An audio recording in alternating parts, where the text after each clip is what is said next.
What's up, guys? How's this week of practice going?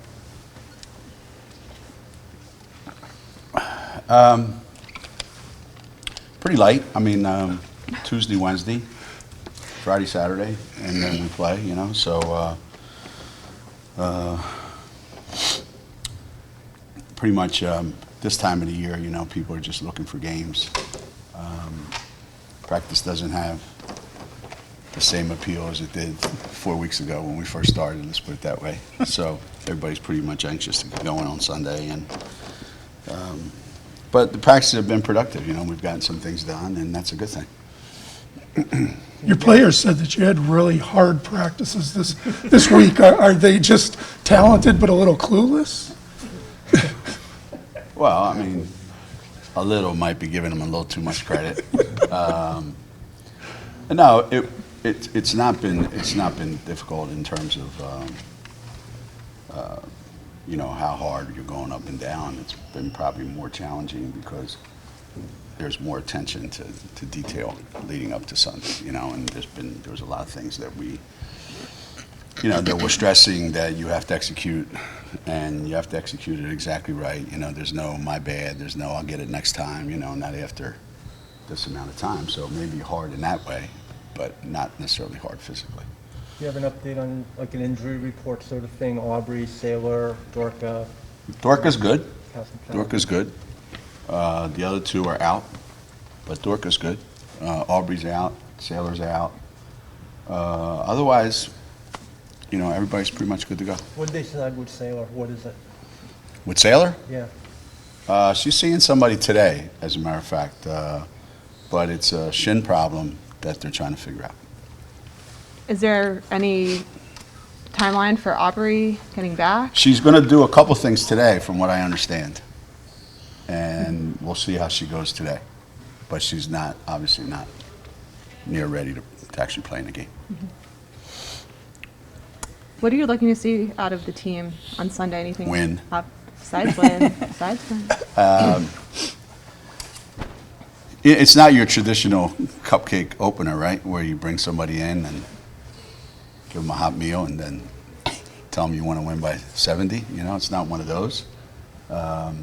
So obviously, it's a great challenge for us because not only are they a good team that challenges your perimeter defense, you know,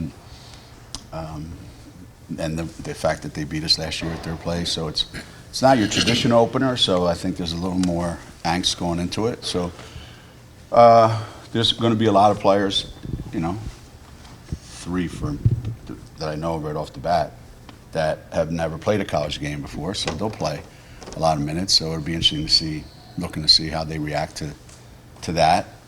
And you know, other than that, you know, try to get a win and try to get a feel for each other. You know, we come back to practice on Monday or Tuesday, and what are we good at? What are we not so good at? What do we got to get better at? You know, and then we have, you know, obviously a week to get ready for our next game. We haven't asked you about your rotation in like an hour, so I was just wondering, do all those kids? I did get a good question earlier today, though, from none other than that illustrious journalist, Carol Walters, who said, is it that you have, you know, there's a difference between depth, having a lot of depth, and having a lot of bodies. She goes, you have 14 players. Can all 14 of them contribute right away? And that's obviously not true. Then that's a big question, you know, how many can? And, you know, you try to find that out. And who can? You know, some people actually perform, you know, a different way in practice than they do in the game. And you're going to try to see on Monday, like, what's it look like? I mean, right now, you know, we plan on starting the same lineup we started Sunday, and then we'll go from there after that. And you know, you could probably guess that the same people who played some prominent minutes the other day are going to get some prominent minutes Sunday. I assume that the goal would be so that they all get comfortable, like the new kids, the old kids, so no matter who you put in at a time. You would think that would be, yeah. There's a plus and a minus to having obviously a lot of people, and that is the early in the season, it doesn't look so good when you put a lot of players and you throw them out there and the combinations look goofy and some players don't fit exactly right with other players, and so that takes a while to get to, and that's not going to get solved on Sunday. That's for sure. Adding to that, talk a little bit about how having all these people kind of breaks up that little defensive group that got so good at the end of last year, and how is it working people in on the defensive side? Yeah, the defensive side is one issue for sure. Players over a period of a year learn to trust each other and learn to play together, and you know who you can count on, you know who you have to cover for, you know who's going to make the next rotation, that sort of thing. And then you get young players that you're going to be throwing in there who have really struggled at times in their careers to play defense in the high school level. No one's probably really got on them about it. So this is all new for them, for sure. And there'll be a lot of mistakes made defensively, and that's another reason why you play the game. And then same thing on the offensive end. You're pretty much, that group is clicking. They know. And now, you've got, but again, that's kind of why you play, you play these games. So if you think about it, between now and, Thanksgiving Day, we'll have played 4 games. And I'll probably be able to answer questions better, I hope, after those 4 games than I can right now. Geno, your players have told us that they have thought a lot about, the fact that they lost to Arkansas last year. How much have you said to them about it? I actually haven't said anything about any particular team. I'm sure it'll be brought up when we're watching film, so they'll get some of that today and tomorrow. But other than that, no, not that much. I mean, they're a different team. We're a different team in some ways, even though we have all the same characters back that did go down there and lose. So not much that you need to say about it at all. Not much. Paige and Easy have both announced some of their NIL deals lately. What does it mean to finally kind of see that out in the open and in response to that? What's it mean for who? For them? For you to Great. see it. For me to see it? Yeah. I'm happy for them. I'm happy that they get an opportunity to do this. I hope it's what people thought it was going to be. I don't think it's going to be, but I hope it's what it's going to be. All those geniuses on TV who kept talking about how great it is for these kids to capitalize on their name, image, and likeness. Now kids are picking schools based on that. It has nothing to do with basketball anymore. Where can I monetize myself? So that's changed already. Schools are recruiting kids just based on that. Kids are making decisions just based on that. It's not about basketball, it's not about academics, it's about NIL. But no one's explained to them that only two kids on your team are ever going to get any of that. The other 10 of you are going to be left watching those other guys do commercials. Nobody tells them that part. So I'm anxious to see how it all plays out. But I'm happy for Paige and Azzi. They're great kids, they're great teammates. They deserve it, I guess. I mean, it's a great opportunity that never existed before. And I'm glad that they can take advantage of that opportunity. What's going to come out at the end of this year is, what are all the unintended consequences of all this? People talk about, coaches can do this and coaches can do that. Well, if I didn't perform to the level that I needed to perform at, I would have been out of my job. So when you get paid to do certain things, there's a performance expectation. So hopefully they can perform at a level that they want to perform at and not get caught up in this other stuff. Hopefully. I mean, I know I was mature enough and savvy enough and smart enough when I was 18 to handle all that. I'm 67 and I have no goddamn idea how to handle the stuff I have to do now. So I'm, keeping my fingers crossed that everybody comes out of this exactly the way it was intended to be. I doubt it, but we'll know more at the end of the year how we can help those that do get all the opportunities and how we can help those that don't get any of the opportunities. Because when mentally all these kids start to go through certain changes mentally because of what they expect and then what reality hits, we're left to deal with that, not the geniuses who think that this is a great idea for everybody and that's going to benefit everybody. So that's my long-winded answer to that question. How are you, I guess, to follow up on that, seeing Asia and Paige handle that? Just- Great. They've handled it great. They've handled it great. I don't worry about how they handle it. I worry about how their people handle it. So I don't worry about how Paige and Easy handle it. They're going to handle it great because they're great kids and they're great teammates. But generally speaking, that's not where you got to keep an eye on.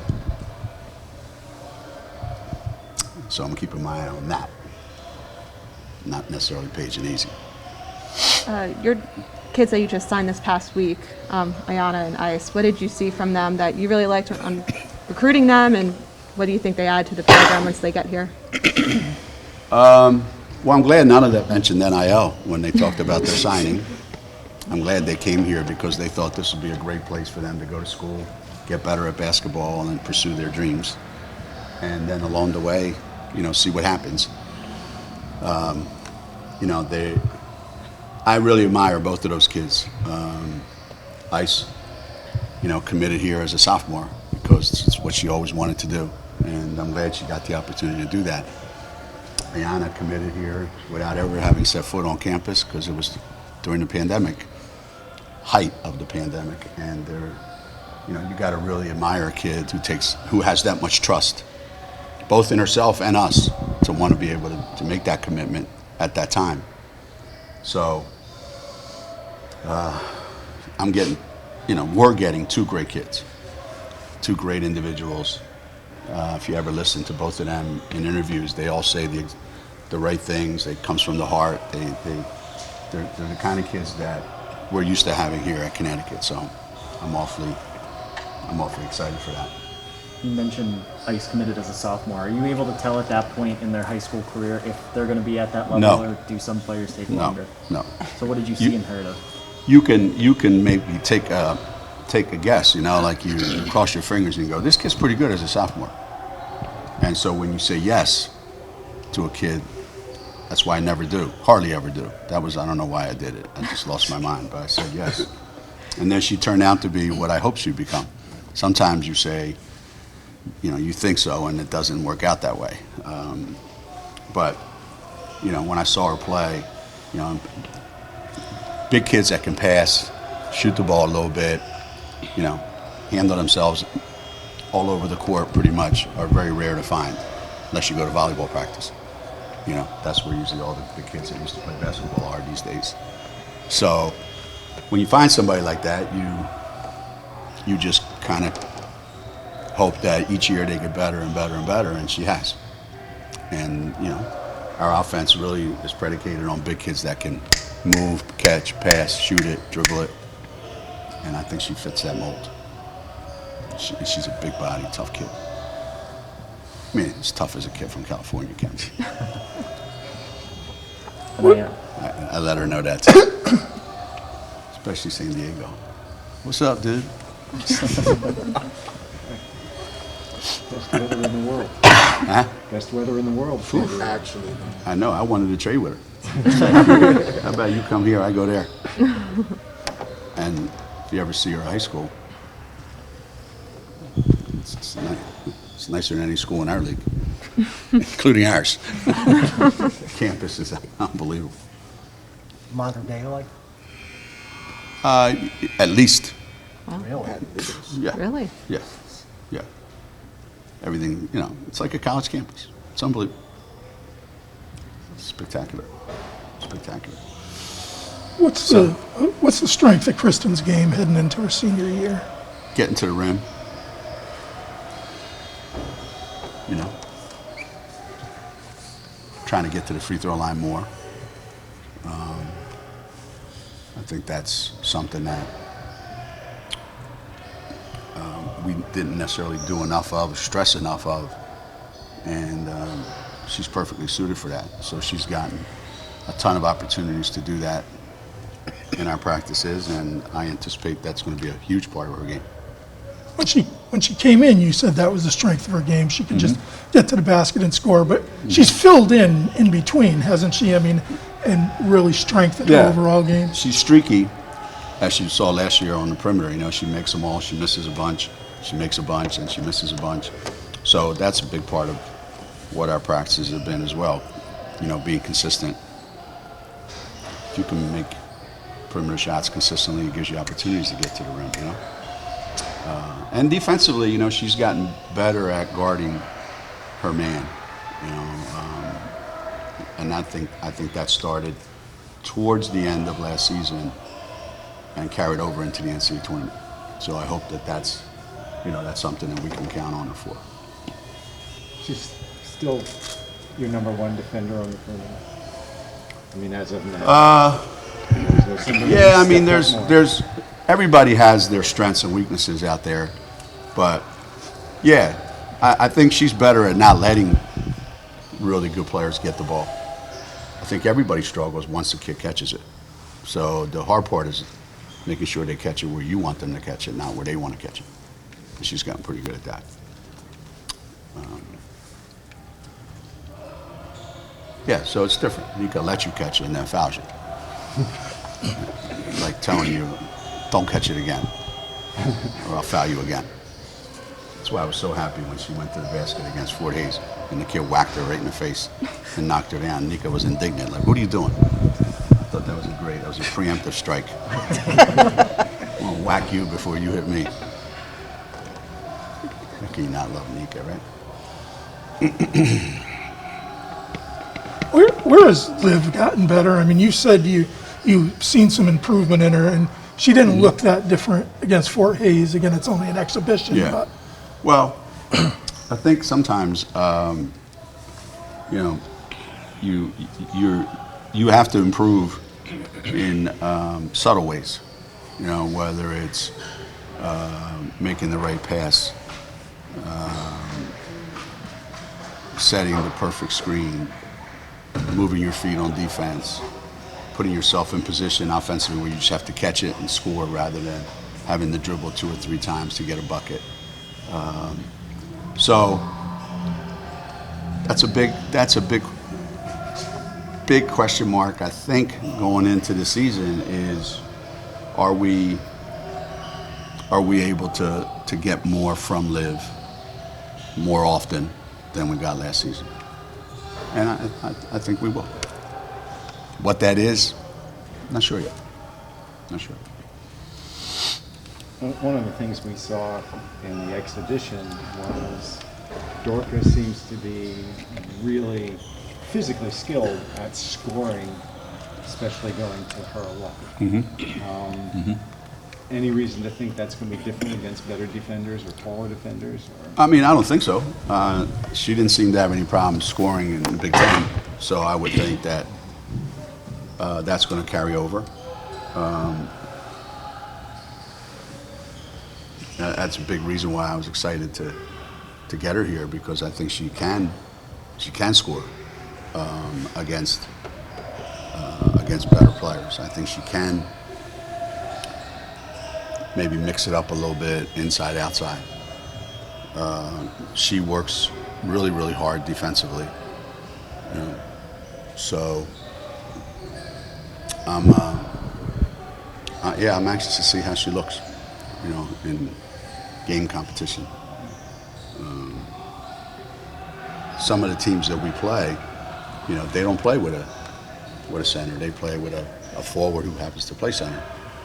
So then it involves a lot of having to guard people, not just, you know, wrestle underneath the basket. You know, you got to move and you got to go do things, and she seems to show an ability to do that. You said in your release of the recruits yesterday that Ayanna can do things on offense and defense that's going to contribute, where she's going to contribute right away. What does she do so well? Well, I say that about every recruit. You know, I see them in high school and I go, you know what? If they can do this, this, and this, they're going to really help us a lot in college. And then, as you've seen, some come here and they do exactly that, and they do, and some come here and they don't, and they don't. So the things that I like about Ayanna, and it's hard to really project because every time she plays, she's double and triple teamed. So you say to yourself, well, how would she do when she's not? And that's what I'm thinking. You know, she has a great stroke, and she not consistent enough with it. So that's going to be a big point, because if she does that, then obviously she can help us a ton. And athletically, I think defensively and around the rim, because of her athletic ability, I think she'll be able to, you know, anytime you can get from here to there quickly and can get from here to there quickly, you have a chance to contribute. And she can do that.